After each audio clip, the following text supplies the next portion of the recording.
Is core training enough for a strong body? When people think about fitness, the word core often comes up. Fitness trainers, athletes, and even physical therapists emphasize how important a strong core is for posture, balance, and injury prevention. Because of this, many believe that training the core is the key to building a strong and healthy body. While there's no doubt that core strength is essential, the bigger question remains: is core training alone enough for a strong body? The short answer is no. Core training plays a major role in overall strength and stability, but it's not the complete picture. For a body to be strong, healthy, and functional, it requires a balanced approach that targets every major muscle group. Let's explore why the core is important, where its limitations lie, and what else you need to do for complete strength. Why core training is important. Your core muscles include the abdominals, obliques, lower back muscles, pelvic floor, and even deep stabilizers like the transverse abdominis. These muscles are responsible for keeping your spine supported, improving posture, and transferring force between your upper and lower body. Here's why core training is vital. Stability and balance. Almost every movement you do, from walking to lifting weights, involves your core. Strong core muscles keep your body stable and balanced, reducing the risk of falling or getting injured. Better posture. Weak core muscles often lead to slouching, back pain, or poor alignment. Strengthening them helps you stand taller and maintain a neutral spine. Injury prevention. A strong core protects your back during heavy lifting and daily activities. Many lower back injuries happen because of weak core support. Improved athletic performance. Athletes rely on their core for speed, agility, and power. Whether it's swinging a bat, sprinting, or swimming, the core plays a central role. So yes, core training is absolutely essential. But does it replace full body training? Definitely not. Why core training alone is not enough. If you only train your core and ignore other muscle groups, you'll run into several problems. 1. Lack of upper body strength. Strong abs won't help you if your arms, shoulders, and chest are weak. Daily activities like lifting groceries, pushing a door, or carrying children require strong upper body muscles. Without training them, your body's strength will always be incomplete.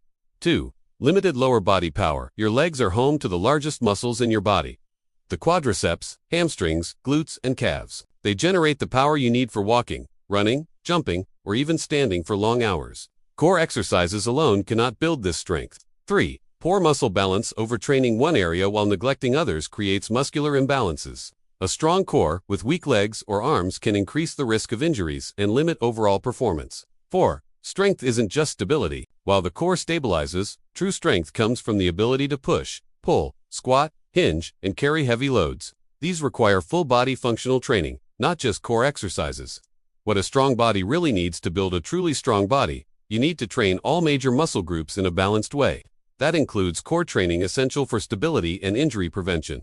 Exercises: planks, dead bugs, hanging leg raises, AB rollouts. Upper body strength builds pushing and pulling power. Exercises: push-ups, pull-ups, rows, overhead presses, bench presses. Lower body strength builds power and endurance in legs. Exercises: squats, lunges, deadlifts, hip thrusts, calf raises. Cardiovascular fitness. A strong body also needs a healthy heart and lungs. Activities: running, cycling, swimming, or HIIT. Flexibility and mobility. Strength is limited without proper mobility. Stretching, yoga, and dynamic warm-ups improve movement quality. Rest and recovery. Muscles grow when you rest, not when you train. Proper sleep and recovery days are crucial for building strength. Combining core training with full body workouts. If your goal is a strong, functional body, here's how you can integrate core training into a full routine.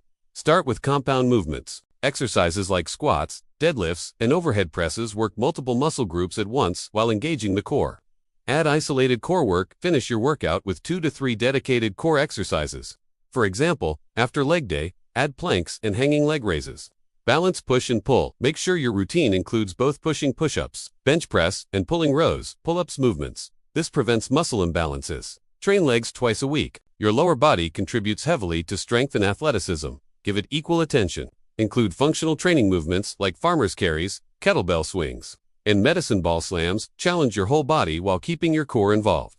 The role of nutrition in strength. No matter how much you train, if your diet is poor, you won't build a strong body. Muscles need protein for repair, carbohydrates for energy, and healthy fats for hormone function. Hydration also plays a key role in muscle performance and recovery. Think of training as building the foundation, and nutrition as supplying the raw materials. Both are necessary for lasting strength. Common mistakes people make when focusing too much on core training. Many fall into these traps.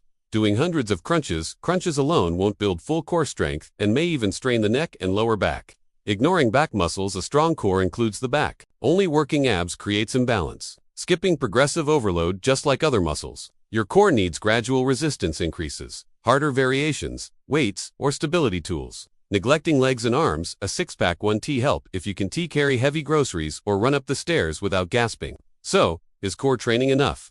The truth is, core training is necessary but not sufficient. You cannot rely on it alone if your goal is complete strength. Core exercises give you stability, protect your spine, and enhance performance. But real strength comes from a balanced program that challenges every muscle group. Think of your body like a house. The core is the foundation. Without a solid foundation, the house collapses. But a foundation alone doesn't make a house. You also need walls, a roof, and windows. Similarly, you need upper body, lower body, cardio, and mobility training to complete the picture. Final thoughts: if you're serious about becoming stronger, don't limit yourself to just core workouts. Instead, embrace a full-body training approach. Combine core strength with upper body, lower body, and cardiovascular training. Pay attention to your nutrition, recovery, and mobility work. A strong body isn't defined only by a flat stomach or visible abs. It's defined by how well you move, how resilient you are to injury, and how much energy you bring to daily life. Core training is the start of that journey. But the real power comes when you train your whole body.